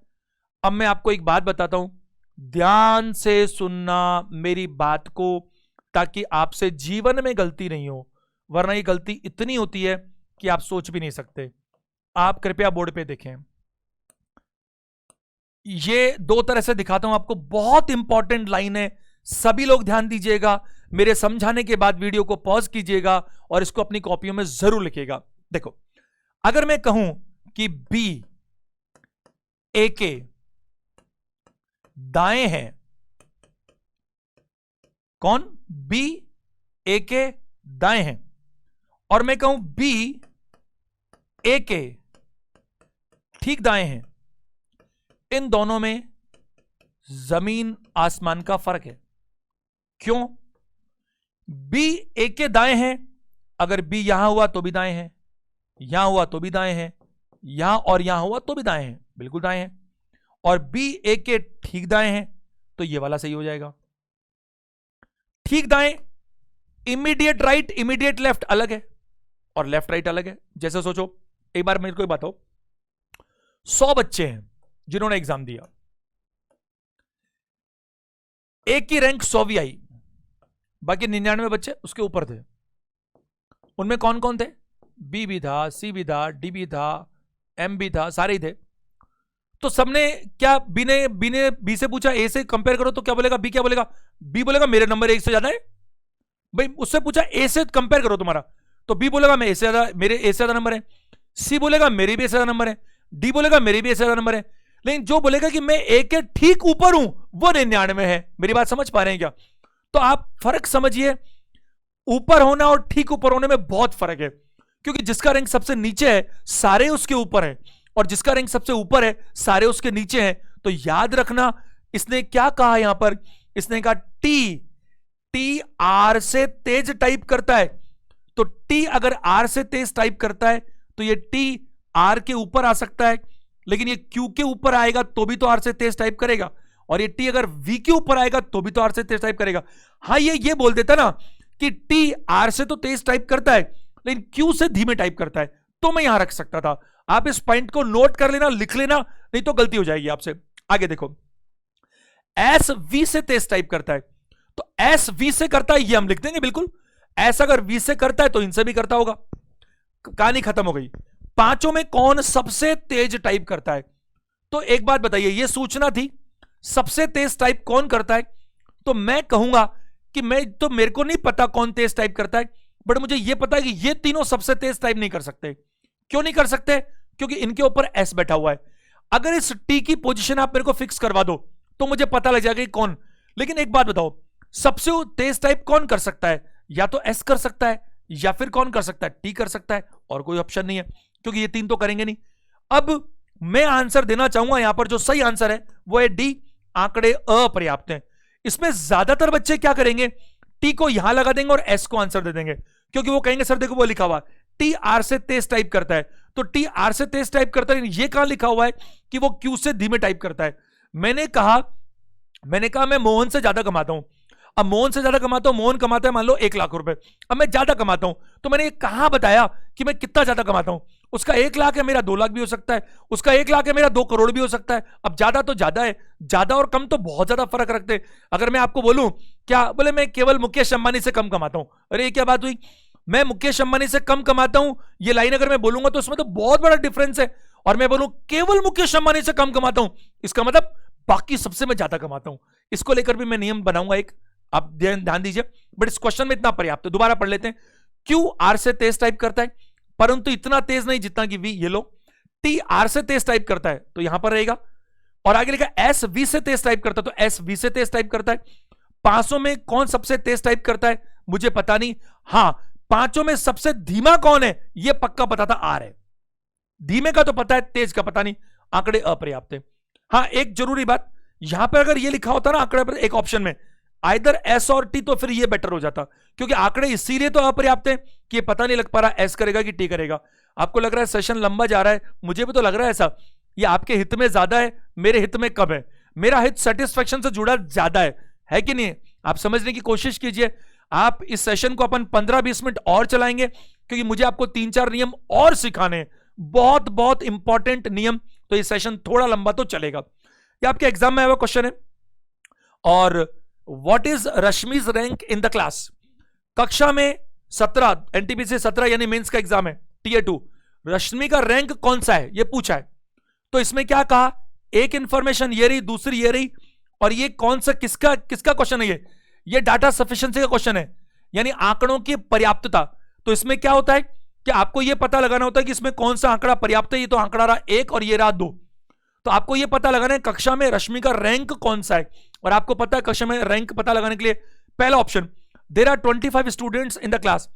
किसी कक्षा में 25 बच्चे हैं, इस बात से तो पहली बात से तो रश्मि का रैंक मुझे मालूम नहीं चल पाया, अकेली पहली बात से मालूम नहीं चला। दूसरा, 8 छात्रों के अंक रश्मि से कम है, तो मुझे पता लग गया कि रश्मि से नीचे 8 बच्चे हैं, है या नहीं? तो मेरे को पता लग रहा है कि ये 25 है और 8 में घटा दूं तो रश्मि का रैंक 17वां होना चाहिए। कौन सा होना चाहिए? 17वां। लेकिन मुझे रश्मि का रैंक नहीं निकालना था, मुझे सिर्फ ये पता लगाना था कि किस आंकड़े से पता लग जाएगा। तो अकेले दूसरे से तो पता नहीं लगेगा, क्योंकि इसमें बच्चे चाहिएंगे और इसमें रैंक चाहिएगी। तो मैं कहूंगा दोनों मिलकर, दोनों कथन आवश्यक है, आंसर क्या दीजिएगा? सी। प्रश्न संख्या 11 से 13, ये 3 प्रश्न एक साथ हैं और आपके एग्जाम में आए हुए क्वेश्चन है। तो इंफॉर्मेशन तो ये रही, प्रश्न अगले पेज पर आएंगे। तो पहले अपन इंफॉर्मेशन तो बनाए, जरा देखते हैं। कुछ लड़के और लड़कियां एक पंक्ति में खड़े हैं, ठीक है। पहली लड़की के बाद एक लड़का है, फिर दूसरी लड़की के बाद 2 लड़के हैं और इसी क्रम में आगे पंक्ति में खड़े हैं। पंक्ति में कुल 35 लड़के और लड़कियां हैं। Some boys and girls are standing in a row. There is 1 boy after the first girl, then 2 boys after the second, and like that standing in the same order. There are a total of 35 boys and girls in the row. पहले ये रो बनानी पड़ेगी 35 लोगों की। तो उसने क्या कहा, पहली लड़की के बाद एक लड़का है, फिर दूसरी लड़की के बाद में 2 लड़के हैं और इसी तरह से फिर क्या होगा, तीसरे के बाद 3 लड़के होंगे और फिर 4 लड़के होंगे। तो 2 तरीके सूझ रहे हैं। पहला तो क्या, लड़की जो या तो अपन 35 जगह बनाए, सुना ढंग से, आपके एग्जाम में आया हुआ क्वेश्चन है, और 35 जगहों पे लिख दें, लड़के को बी लिख देता हूं बॉय और लड़की को जी लिख देता हूं। इससे ज्यादा अच्छा कुछ सूझ रहा है वो देखो, मैं आपको बताता हूं। मैं क्या करता हूं, लड़कों को बी ना लिखकर लड़कों की संख्या लिखता हूं। कैसे, देखो जरा मैं आपको बताता हूं। पहली लड़की ये रही गर्ल, पहली लड़की के बाद एक लड़का है तो ये एक लड़का हो गया, फिर दूसरी लड़की के बाद 2 लड़के हैं, दूसरा लड़का हो गया, फिर आगे भी इसी तरह। तो तीसरी लड़की के बाद में 3 लड़के होंगे, चौथी लड़की के बाद 4 होंगे।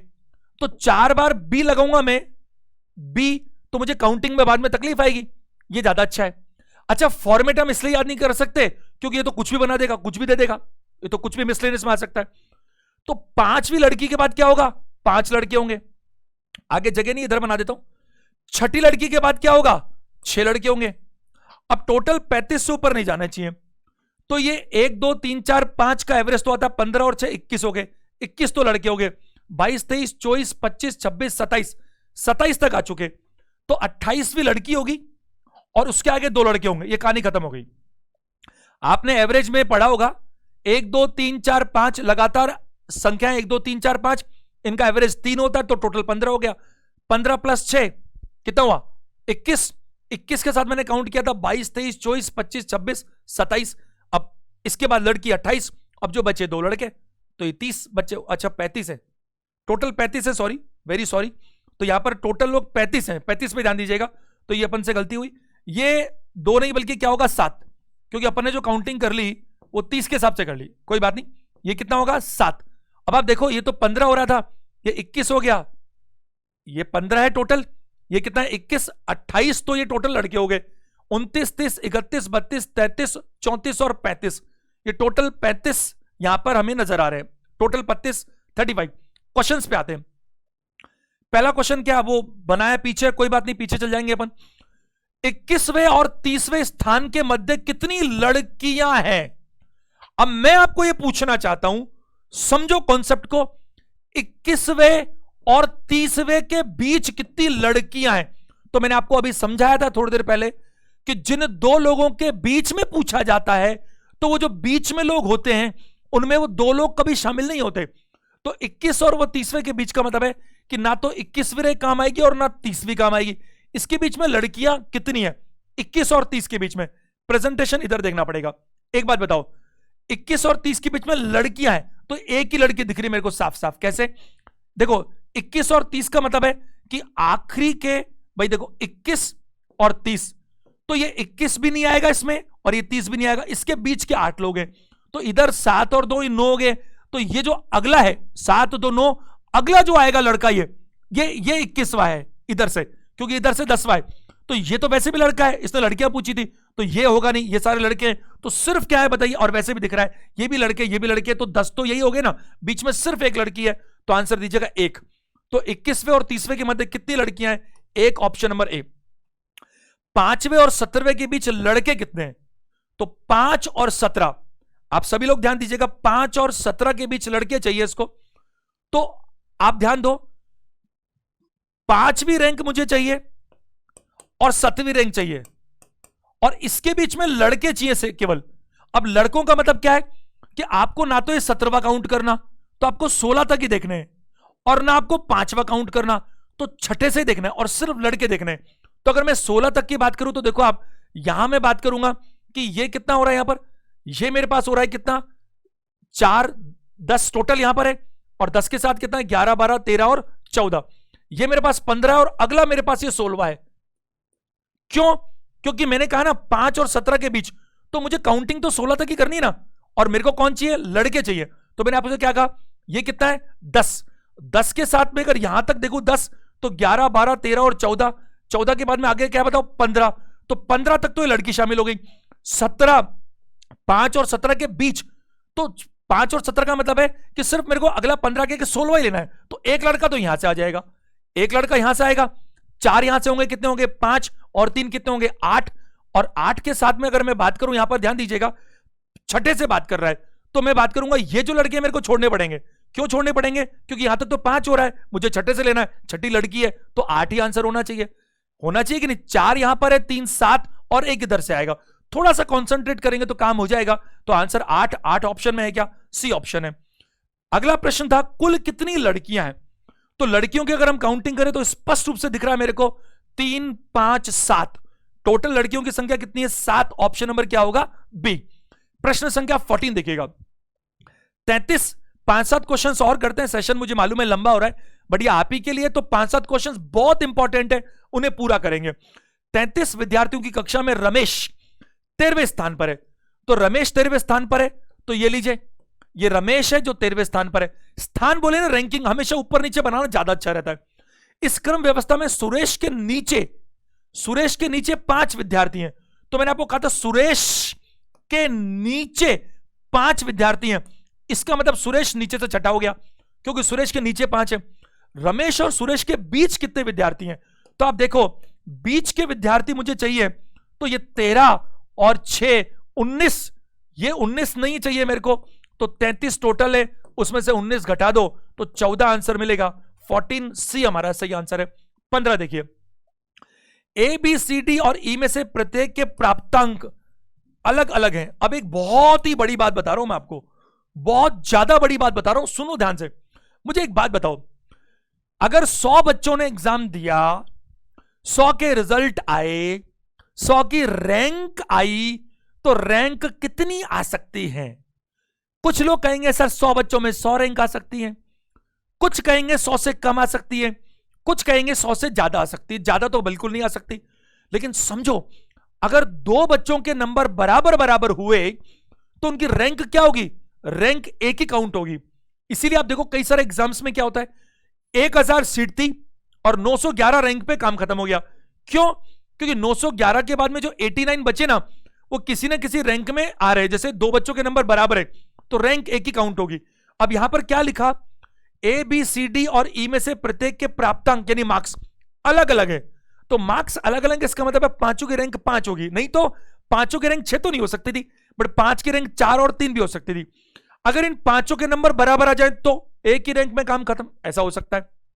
पढ़ते हैं, बी ने डी और ई से अधिक अंक प्राप्त किए। अब ढंग से सुनो, बी ने डी और ई से अधिक अंक प्राप्त किए, तो आप कहोगे सर ये गलत बनाया, हाँ मेरे को पता है गलत बनाया मैंने। क्यों? जब पांचों के रैंक अलग अलग हैं तो डी और ई एक साथ आ ही नहीं सकता। लेकिन मैं अभी क्या करूं, अभी मुझे पता ही नहीं कि डी कहां पर आएगा और ई कहां पर आएगा, बट ये पता है कि बी इनके ऊपर आएगा। तो बी ने डी और ई से, अब जैसे मालूम चलेगा हम ठीक कर देंगे इसको। बी ने सबसे अधिक अंक प्राप्त नहीं किए। अब एक और नई बात बताता हूं, सारी बातें आप नोट करना, आपको मजा आएगा। याद रखना, अभी पजल आएगा इस रैंकिंग के आगे, पजल में आपको सारी बातें और बारीकी से सिखाऊंगा, लेकिन रैंकिंग की सारी बातें तो रैंकिंग में सीखेंगे। 3 तरह से सूचना दिखाते हैं हम, कैसे? पॉजिटिव, नेगेटिव और ऑप्शनल। जैसे मैंने कहा कि मुझे पीला रंग पसंद है, तो पीला के आगे आप लगा दो, नाम लिख दो। मैं कहूं कि मुझे काला रंग पसंद नहीं है, तो जो पक्का है उसे ओपन में लिखो, जो पक्का नहीं पता कि ये है ही नहीं पक्का, बोले रमेश तो काला रंग पसंद करता ही नहीं है, तो काला उसके आगे लिख के गोला लगा दो कि काला कभी नहीं आएगा। और कोई कहे पीला या हरा तो स्लैश लगा दो। 3 तरह की सूचना होती है, पॉजिटिव, नेगेटिव और ऑप्शनल। तो क्या बोला बी ने? अब जब ये रैंक बोलता है ना सबसे अधिक, तो मुझे कोई एक जगह चाहिए तो रैंक चाहिए मुझे, वरना क्या होगा, अपने आप रैंक बन जाएगी। बी ने सबसे अधिक अंक प्राप्त नहीं किए, यानी कि बी इस जगह पर नहीं आ सकता, ये पक्की बात है, इस जगह पे नहीं आएगा। इसने साफ साफ लिखा किसने सबसे अधिक अंक प्राप्त किए, तो मुझे ये नहीं पता चल रहा, लेकिन मुझे एक बात पता लग रही है कि बी ने अगर सबसे अधिक अंक प्राप्त नहीं किए तो डी और ई ने भी सबसे अधिक अंक प्राप्त नहीं किए होंगे। कई बार क्या होता है, पॉजिटिव से ज्यादा नेगेटिव सूचना काम कर जाती है। किसी ने कहा किसने सबसे अधिक अंक प्राप्त किए, वो तो नहीं पता लग रहा, लेकिन किस किसने नहीं किए वो पता है। तो बी ने मना कर दिया, यहां नहीं आएगा। और बी के नीचे डी और ई। अब सोचो अगर बी ही शिखर पर नहीं है तो डी और ई कैसे हो सकते हैं? अगर डी और ई में से यहां पर होते तो ये तो सूचना गलत हो जाती, बी तो इसके भी ऊपर है। तो ना तो बी हो सकता, ना डी हो सकता, ना ई हो सकता। अब इनमें कौन बचा? एक तो ए बचा और एक सी बचा। इन दोनों में से कोई ना कोई ऐसा है जिसने शिखर पे अंक लिए होंगे। किसने सबसे अधिक अंक प्राप्त किए? ए भी नहीं हो सकता, सी भी नहीं हो सकता। आंकड़े अपर्याप्त, लेकिन मैं सी दूंगा क्योंकि इन्हीं दोनों में से तो एक आंसर होना चाहिए। एक अच्छा प्रश्न है, क्योंकि आपको यह पता नहीं लगाना कि एग्जैक्ट क्या है, आपको ऑप्शंस में से बेस्ट ऑप्शन चुनना है। अगर ये ऑप्शन नहीं होता तो ऑप्शन होना चाहिए आंकड़े अपर्याप्त हैं। यहां पर मैं क्या कह रहा हूं कि उसने कहा कि बी ने डी और ई से अधिक अंक प्राप्त किए। ये डी और ई यहां पर नहीं आएंगे, पता नहीं डी ऊपर है कि ई ऊपर है, मुझे पता नहीं, बट ये है, बट बी के नीचे है और बी सबसे ऊपर नहीं आएगा। तो किसने सबसे अधिक अंक प्राप्त किए? इन दोनों ने तो नहीं किए साहब, और इसने भी नहीं किए। तो ए बचा और सी बचा, वही आ सकते हैं यहां पर, या तो ए या सी। प्रश्न संख्या 16 देखिएगा। पी क्यू आर एस और टी में से प्रत्येक की ऊंचाई अलग अलग है।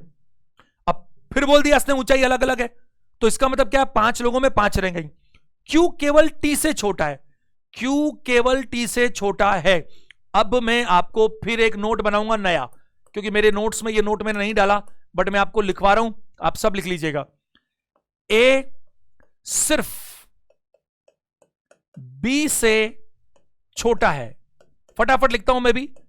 ए सिर्फ बी से छोटा है। A is shorter than only B. तो इसका अर्थ होता है कि जैसे मैं बना देता हूं, 1 2 3 4 5 लोग अगर मैं बनाऊं और कह रहे ए सिर्फ बी से छोटा है, तो ए हमेशा यहां पर आएगा। कहां पर? यहां पर, क्योंकि इसका अर्थ क्या निकलेगा? Second highest. सिर्फ ए सिर्फ बी से ही छोटा है। ए सिर्फ किससे छोटा है? ए सिर्फ बी से छोटा है, बाकी सबसे बड़ा है। और दूसरा रूल अगर मैं बनाऊं, ये नोट नंबर इसका ए है 1 है और ये 2 है, ऐसा भी लिख सकता हूं, ए सिर्फ बी से क्या है? बड़ा है। A is greater than only B. A is greater than only B. तो मैं क्या करूं? 1 2 3 4 5 में इस बार ए को नीचे रखूंगा यहां पर। ए सिर्फ बी से ही बड़ा है, ए सिर्फ बी से बड़ा है, बाकी सबसे क्या है? छोटा है। अब आपको ट्रिक बताता हूं, कंसेप्ट के साथ, रटना नहीं। ये क्या लिखा हुआ है? छोटा, नेगेटिव, तो इसको आप ऊपर की तरफ ले जाओ। ये क्या लिखा है? बड़ा, पॉजिटिव, इसको नीचे ले जाओ। क्यों?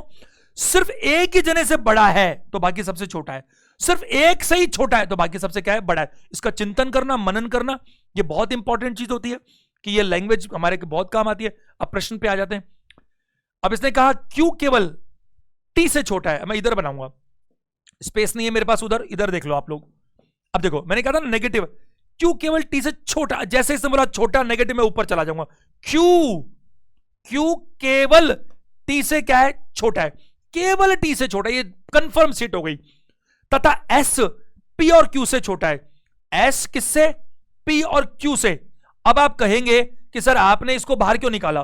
क्योंकि ये तो कंफर्म सीट थी, ये कंफर्म सीट नहीं है। एस जो है ना पी और क्यू से छोटा है, और ये बात है कि सबकी ऊंचाई अलग अलग है। अब मुझे ये पता नहीं लग पा रहा ना कि पी और क्यू से तो छोटा है, बट देखो क्यू तो यहां पर कॉमन आ चुका, बट एक गायब है। कौन गायब है? इसमें आर नहीं आ रहा, देखो आप, आर नहीं है। तो मैं इसको क्यों नहीं बना सकता? क्योंकि पी और क्यू से एस छोटा है, एस पी और क्यू से छोटा है। अब आर का मुझे पोजीशन पता नहीं। आर अगर 3 पे आ जाए, आर अगर 3 पर आ जाए तो पी 4 पर और एस 5 पे आएगा।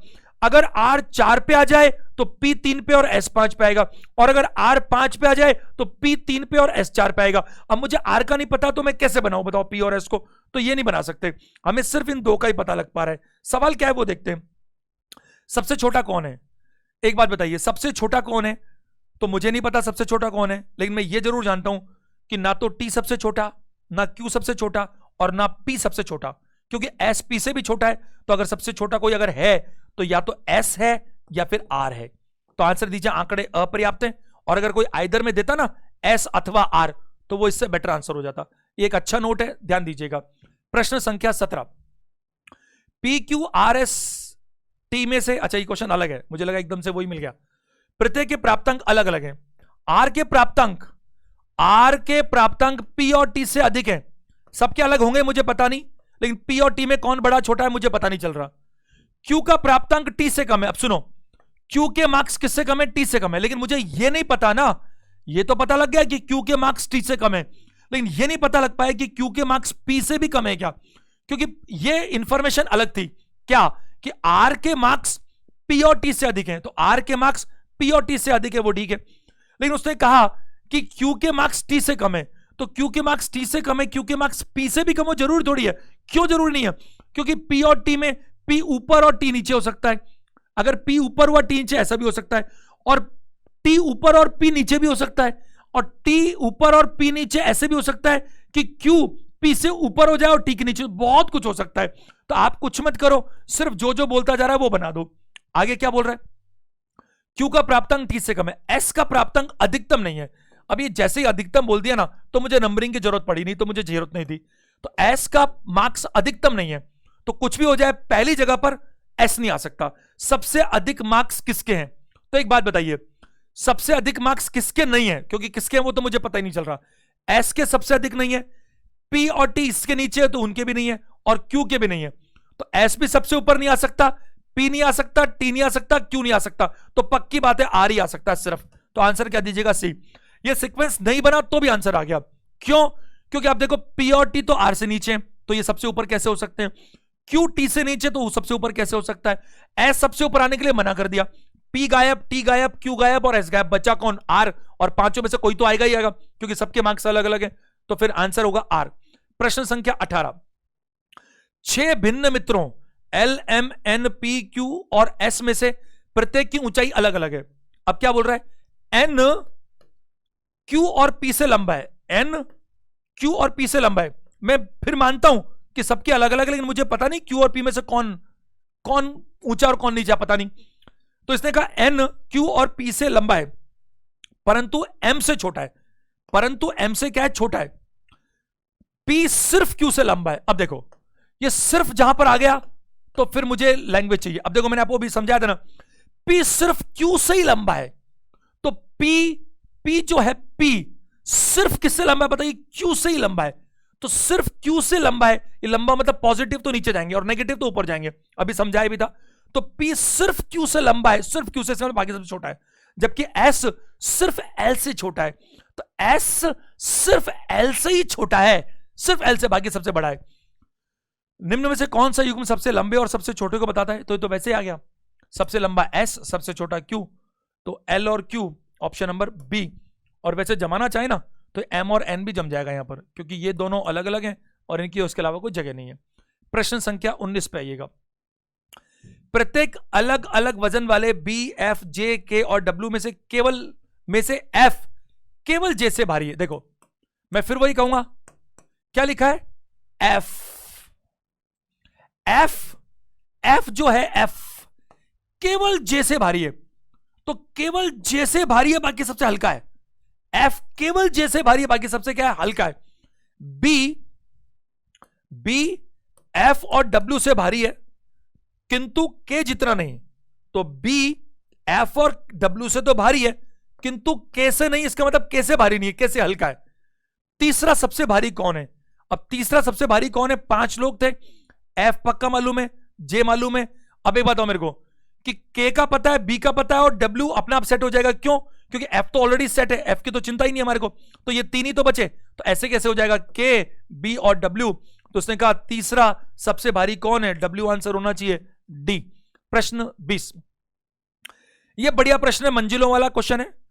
ए, बी, सी और डी, बस ये लास्ट क्वेश्चन कर लेते हैं आज का, टुडेज लास्ट क्वेश्चन। फिर कुछ बचेंगे तो और अपन आगे देख लेंगे, कुछ पजल वाले पार्ट में शामिल कर लेंगे। देखो, ए, बी, सी और डी 14 मंजिलों वाली एक इमारत में रहते हैं। 14 मंजिल है। ए बी से 2 मंजिल ऊपर रहता है, ए बी से 2 मंजिल ऊपर रहता है। एक बात बताओ, कोई 5th फ्लोर पे रहता है और कोई 6th फ्लोर पे रहता है, तो कैसे बोलते हैं? छठे फ्लोर वाला बोलेगा कि मैं इससे 1 मंजिल ऊपर रहता हूं, यही तो बोलेगा। तो जिनके बीच में कोई गैप नहीं है, मतलब बिल्कुल कॉमन छत है, वो 1 मंजिल के अंतर में है। तो जिनके बीच में 2 मंजिल होगी तो अंतर में, तो बीच में एक ही तो फ्लैट आएगा। तो इसने क्या कहा, ए बी से 2 मंजिल ऊपर रहता है। तो ए और बी के बीच में अगर 2 मंजिल का गैप है, तो अगर ये 8वीं है तो 10वीं, ऐसे ये दूसरी है तो ये चौथी है, ऐसे। सी 14वीं मंजिल पर ए के ठीक ऊपर रहता है। अब इसने नाम दे दिया, तो सी जो है वो कौन सी मंजिल पे रहता है? 14वीं मंजिल पे। सी 14वीं मंजिल पे ए के ठीक ऊपर रहता है, तो इसका मतलब सी रहेगा 14वीं मंजिल पे और ए के ठीक ऊपर है, यानी ए यहां पर आएगा। अच्छा, ए का पता लग गया तो एक छोड़कर बी भी आ जाएगा, ये पक्की बात है। अच्छा, ए की मंजिल पता है तो सी की पता है, तो ए और इनकी पता लगी। आगे बढ़ते हैं। डी ना तो बी के तुरंत ऊपर ना तुरंत नीचे रहता है, तो डी बी के ऊपर और नीचे नहीं रहता। तो डी जो है ना, डी ना तो बी के तुरंत ऊपर रहता और ना बी के तुरंत नीचे रहता। तो बी के ऊपर वाले फ्लोर पे भी डी नहीं रहेगा, देखो लिखा हुआ डी ना तो बी के तुरंत ऊपर ना तुरंत नीचे रहता है। और मैंने कहा था कि नेगेटिव इंफॉर्मेशन को गोले में रखते हैं, पॉजिटिव को ओपन में रखते हैं, और जो ऑप्शन में हो स्लैश रखते हैं। तो इसने कहा डी ना तो बी के ऊपर रहता ना नीचे रहता। इमारत की पहली 7 मंजिलें खाली है। बहुत ध्यान से सुना मेरी बात को। 14 मंजिल थी, 7 भरी हैं और 7 खाली हैं। तो पहली 7 का मतलब हमेशा क्या होगा? नीचे। उस कभी अपन बोलते हैं कि फर्स्ट फ्लोर है, तो फर्स्ट फ्लोर सबसे ऊपर वाला होता है। 15 फ्लोर है मान लो, फर्स्ट फ्लोर कौन सा होता है? अरे ग्राउंड के जस्ट ऊपर वाला। तो पहली 7 का मतलब है ये खाली है। तो किस मंजिल पर डी रहता है? तो एक बात बताओ, 7 तो खाली हो गई, तो ये 14 है, ये 13 है, ये 12 है, ये 11 है, ये 10 है, तो 9 और 8 बची, क्योंकि 7 तक तो फिर नीचे चल जाएंगे। तो डी के पास में ये भी नहीं है, तो मैं डी के पास 2 ही चॉइस है, 8 और 9 के लिए। बताओ, 8 और 9 में रहेगा, क्योंकि इन 7 में तो कोई रहता ही नहीं है। 8 और 9 है नहीं, तो मैं आंसर दूंगा डी। या तो 8वीं में रहता है या 9वीं में रहता है, और 8वीं या 9वीं दोनों में नहीं होती, तो फिर हम क्या बोलते हैं? आंकड़े अपर्याप्त हैं। उम्मीद है आपको रैंकिंग में कॉन्फिडेंस बना होगा। अगर आपको वाकई में अच्छा लगा, मजा आया, तो इस वीडियो को लाइक जरूर करें, हर बच्चा लाइक करे, और कम से कम मुझे वादा करें 5 स्टूडेंट्स को जो प्रिपरेशन कर रहे हैं उनको शेयर करें, ताकि उनको भी इसका फायदा मिल सके। वीडियो देखने के लिए thank you very much, best of luck.